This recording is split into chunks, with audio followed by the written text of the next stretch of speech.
Bonjour à tous, dans cette vidéo je vous propose un exercice un petit peu plus compliqué que les simples mises sous forme algébrique. Ici, on va étudier une transformation du plan. Alors qu'est-ce que c'est une transformation du plan? Eh bien, vous partez donc du plan, c'est-à-dire l'ensemble des points qui sont dans le plan complexe. Ces points ici, je vais les appeler petit m. Ça sera évidemment d'affixe petit z. Et on va leur associer un deuxième point, qu'on appellera grand M, d'affixe grand Z. Et la façon de trouver grand M à partir de petit m, eh bien c'est tout simplement qu'à petit z, on associe grand Z qui vaut Z plus 8i sur Z plus 6. Alors il faut bien comprendre, par exemple, si je prends le point M de coordonnées, par exemple ici 1, 1, eh bien ça veut dire que son affixe, ça sera Z égale 1 plus i. Donc si vous voulez calculer l'image de 1 plus i par cette transformation, il va falloir calculer donc z plus 8i, c'est-à-dire ici, vous allez remplacer petit z par 1 plus i, donc ça fera 1 plus i plus 8i, sur 1 plus i plus 6, ça vous donnera en fait le grand Z qui va correspondre à 1 plus i. Ici, ça fait 1 plus 9i sur donc 7 plus i. On met sous forme algébrique, donc on multiplie en haut et en bas par 7 moins i, ça on sait très bien faire maintenant. Ça veut dire qu'ici on aura 49 et 1, 50. Et en haut on aura 7. Ici, moins 9i carré, donc 7 et 9, 16. Pour les i, on en a 7 fois 9, 63, moins 1, 62. Voilà, cette conséquence, eh bien, le point grand M a pour coordonnées 16 sur 50 et 62 sur 50. Je ne simplifie pas, ce n'est pas l'objet ici. Donc voilà, ça veut dire qu'à chaque point du plan, on en associe un deuxième. Alors ça peut être une symétrie, une rotation. Bon, ici, c'est beaucoup plus compliqué que ça. Un exemple très simple. Quand à Z, on associe Z bar, par exemple son conjugué, eh bien ça, c'est tout bête. Si le petit m est ici, eh bien le point qui correspond à son conjugué est en bas. C'est donc une symétrie axiale. Voilà. Et comme ça, à chaque fois, eh bien, on peut étudier l'image d'un cercle, l'image d'une droite. Voilà. C'est un petit peu ce qu'on va faire ici. Donc première question, un petit peu technique, c'est de trouver à partir, en fonction de x, de petit x et de petit y, la forme algébrique de grand Z et donc sa partie réelle grand X et sa partie imaginaire grand Y.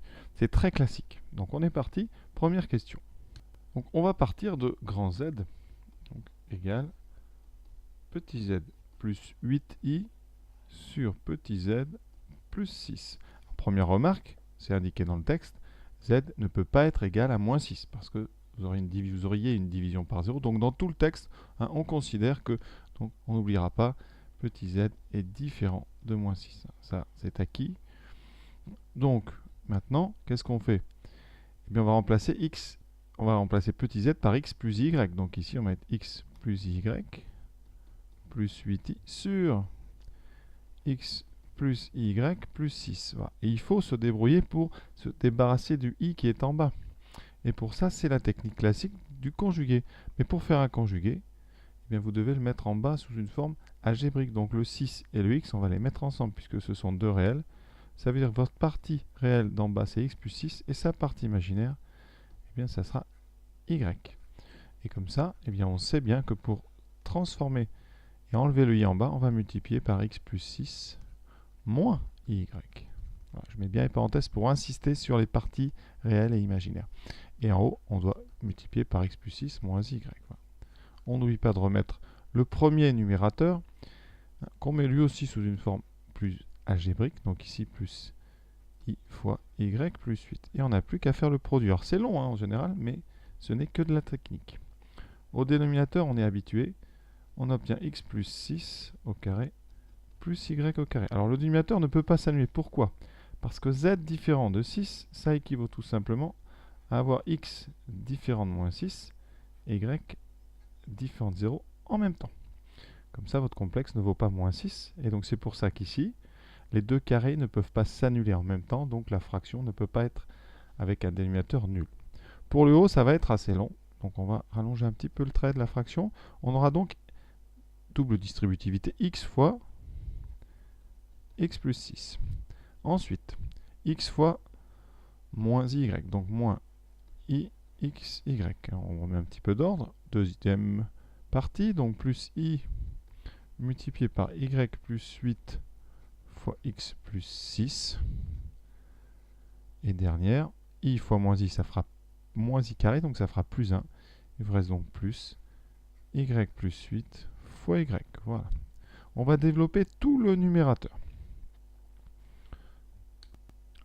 Alors, on va écrire tout le numérateur, donc x carré plus 6 fois x, 6x, moins i, xy, plus, alors là on va aller doucement, on va mettre le i, donc on a xy, plus 6y, plus 8x, plus 8 fois 6, 48, plus y2, plus 8y, et tout ça divisé par une fraction géante que vous pouvez faire, voilà, ici x plus 6 au carré, plus y2.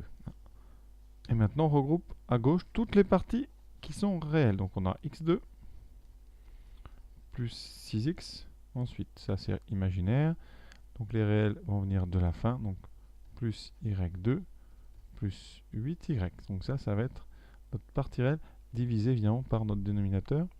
Et ensuite les i, qu'est-ce qu'on a? Donc je réécris déjà, on a xy plus 6y plus 8x plus 48,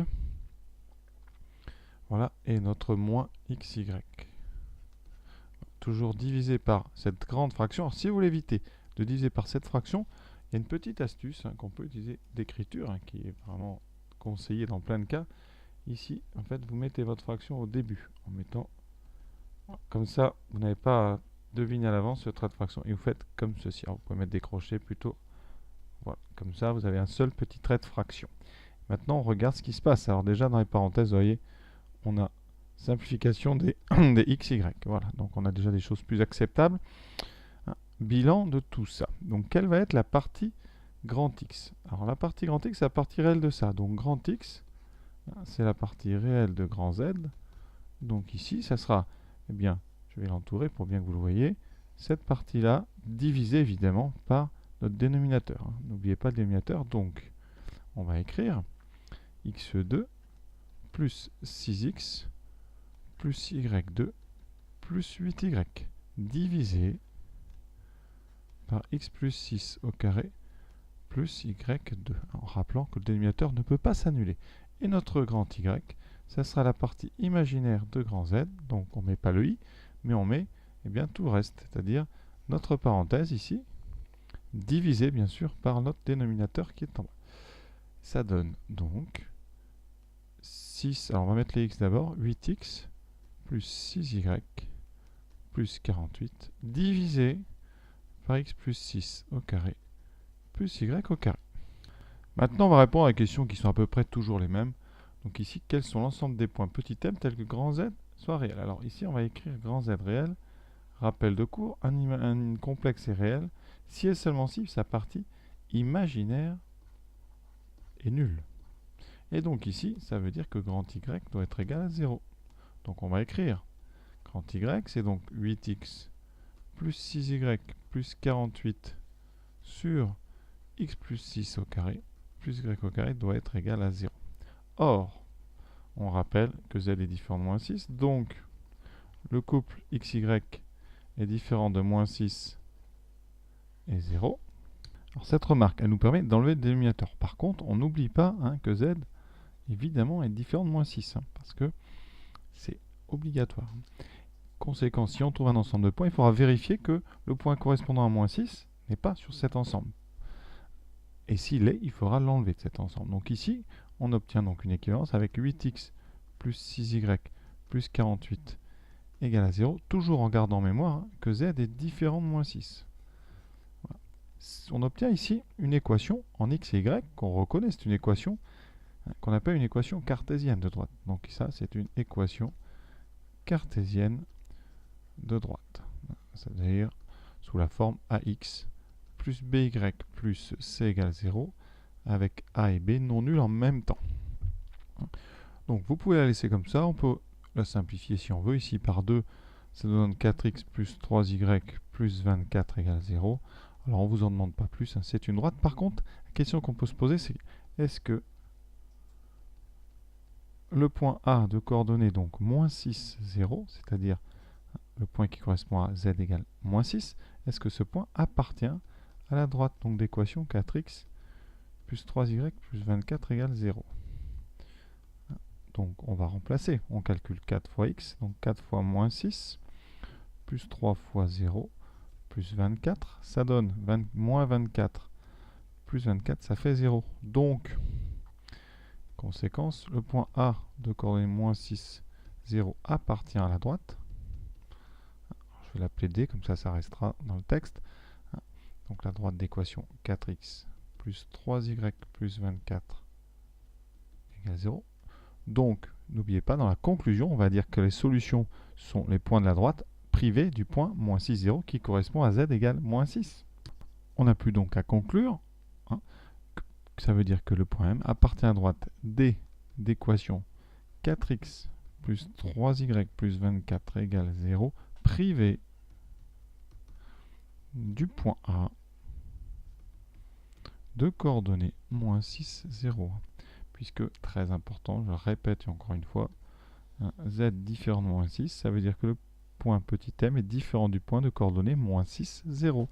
Donc voilà, un petit détail à la fin important quand même. Question 3. Alors l'esprit est exactement le même. Grand Z imaginaire pur. D'ailleurs, ça veut dire que grand Z, ça me permet de vous rappeler que c'est l'ensemble noté IR. Voilà. Ça veut dire que la partie réelle de grand Z égale 0. Et donc pour notre texte, ça veut dire que grand X égale 0.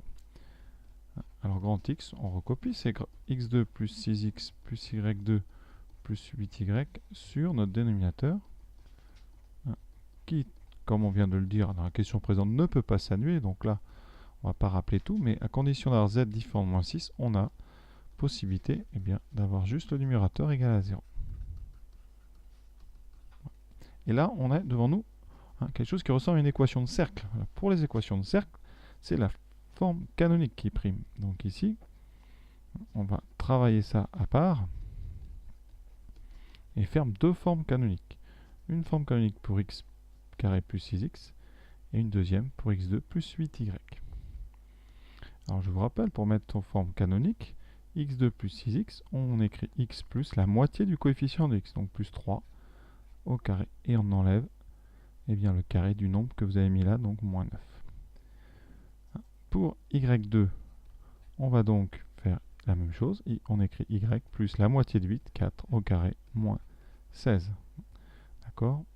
Conséquence, ici on aura donc x plus 3 au carré, plus y plus 4 au carré, et vous avez moins 9, moins 16, qui font 25, moins 25, donc en l'envoyant à droite, ça fait plus 25. Et toujours en ayant à l'esprit que z est différent de moins 6.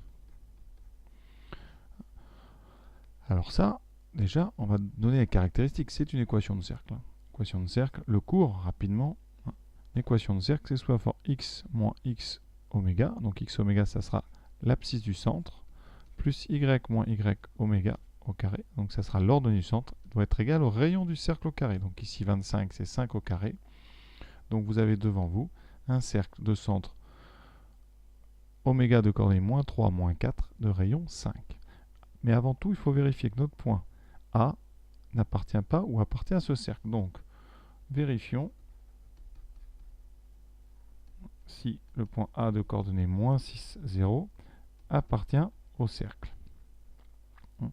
Alors ici, on va faire donc, on remplace x par moins 6 plus 3 au carré, plus 0 plus 4 au carré. Ça donne ici moins 6 moins 3 au carré, donc 9, plus 16, et ça fait 25. Donc, encore une fois, votre point A se retrouve sur la forme que vous trouvez là. Donc, il va falloir priver ce cercle du point A. Donc, conclusion. Donc, l'ensemble cherché, c'est le cercle de centre oméga de coordonnées moins 3, moins 4, de rayon 5, parce que 25, c'est 5 au carré, privé du point grand A de coordonnées moins 6, 0. Donc voilà, l'exercice est terminé. J'espère que ça vous a plu. À bientôt.